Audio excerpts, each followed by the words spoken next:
হাসানাত আবদুল্লাহর Facebook status, তারপরে সেনা প্রদানের বিষয়টা, আর পিনাকি ভট্টাচার্যের কথাগুলি, আর বর্তমান বাংলাদেশ, যখনই হাসানাত আবদুল্লাহ স্ট্যাটাস দিছে সাথে সাথে কিন্তু বাংলাদেশের রাজনীতির মোড় ঘুরে গেছে।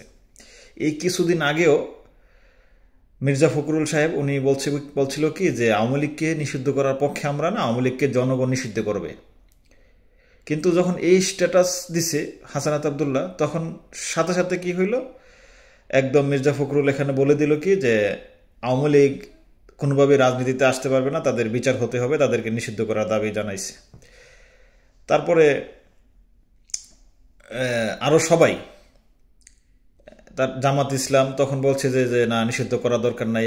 এখন এসে বলতেছে যে ঠিক আছে, গণহত্যাকারী কখনো নির্বাচনে অংশগ্রহণ করতে পারবে না, তাদেরকে নিষিদ্ধ করতে হবে। এই যে রাজনীতির যে মোড়টা ঘুরে গেছে, তাতে বোঝা যেতেছে কি যে বিএনপি অথবা জামাত একটা ভয়ের ভিতরে ছিল।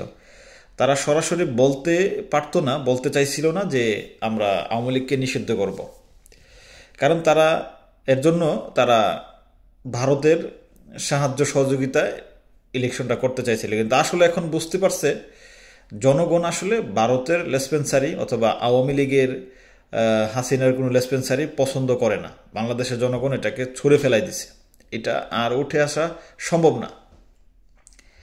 এরপরে এখন কি হলো, দেশে মানে দেশটা একদম পুরা দুইটা ভাগে চলে গেছে, সেনাপ্রধান এবং ওই হাসানাত আবদুল্লার কথার রেশিও ধরে।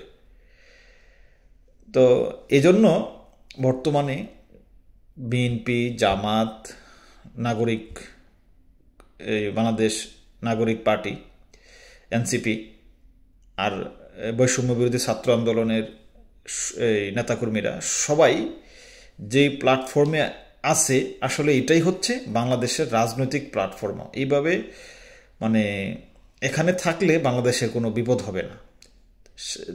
দেখলাম যে কলাবাগানে নাকি কোথায় মহিলা আওয়ামী লীগ ছাত্রলীগ মিছিল বের করছে, এটাকে ছাত্রদল প্রতিহিত করছে খুব মানে জোরালোভাবে। তো তাদের ছাত্রদল তাদের সাহসিকতার পরিচয় দিছে।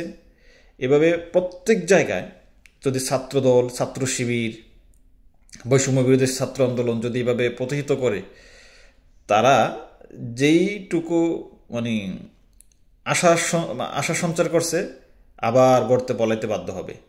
তারা দেখবেন পলাতক থাইকা বিভিন্ন হুমকি দামকি দেয়, একজনও কিন্তু বাড়িতে নাই, হুমকি দামকি দেয় যে এটা করবে সেটা করবে।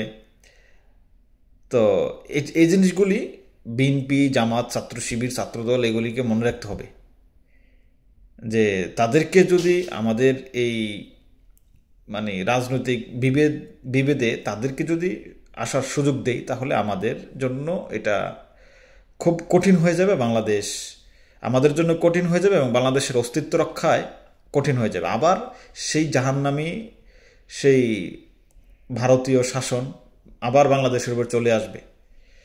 তো সেজন্য সবাইকে ঐক্যবদ্ধ থেকে এই যে পরিস্থিতি হয়েছে সেটাকে মোকাবেলা করতে হবে।